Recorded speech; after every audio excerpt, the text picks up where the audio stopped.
Breaking News. Tentu saja masih bersama saya Rossi Wawor di ruang redaksi Psycho. Semoga.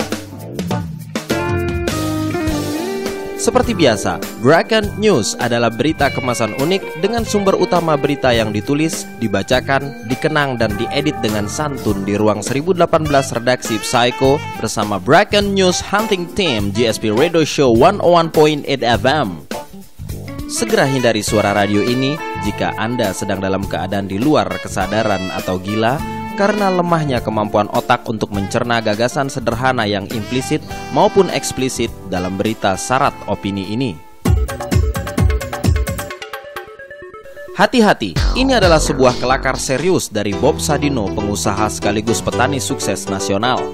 Breaking News Hunting Team tergelitik untuk ikut mengangkat berita dari acara Entrepreneur Talk Show atau seminar pengusaha yang diadakan di Intan Room Hotel Nikki Denpasar beberapa waktu lalu. Masih dengan gaya eksentriknya yang khas, bercelana pendek di forum resmi sekalipun, bahkan bertandang sebagai tamu kenegaraan di Istana Negara. Putra kelahiran Lampung 1933 yang memulai usahanya pada tahun 1970-an, ternyata kelihayannya dalam bisnis produk pertanian dan perkebunan belum tertandingi hingga saat ini, meski beliau telah berusia renta. Pilihan berbisnis ini dilakukan setelah dirinya memutuskan berhenti dari sebuah perusahaan Belanda dengan gaji yang sangat cukup. Sebelum berbisnis, dia mengaku pernah jadi supir taksi dan kuli bangunan.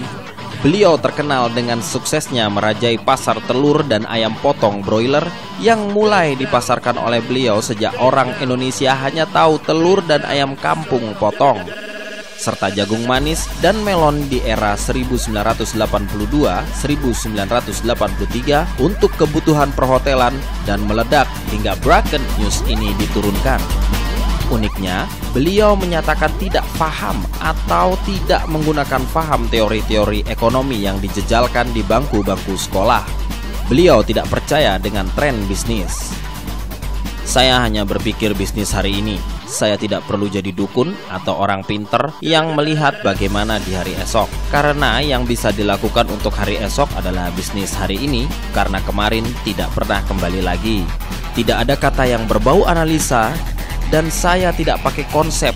Saya lakukan dan melangkah apa adanya. Saya hanya menunjukkan barang dagangan saya. Mereka menerima atau menolak tidak bisa kita paksakan. Untung dan rugi itu hukum pasar yang harus dihadapi setiap pebisnis. Semua orang bisa berbisnis, tidak peduli latar belakang pendidikan dan keahliannya. Bagi saya, pembelajaran di sekolah itu seperti sampah karena merupakan salinan dari peristiwa yang sudah terjadi. Untuk saya, tidak sekolah sehingga otak saya tidak penuh sampah. Nah loh, soal kepercayaan pasar adalah tergantung orang yang menjalankannya. Yang penting punya keberanian untuk melangkah tukasnya. Sekarang, tiba pada pertanyaan. Sudah beranikah Anda melangkah?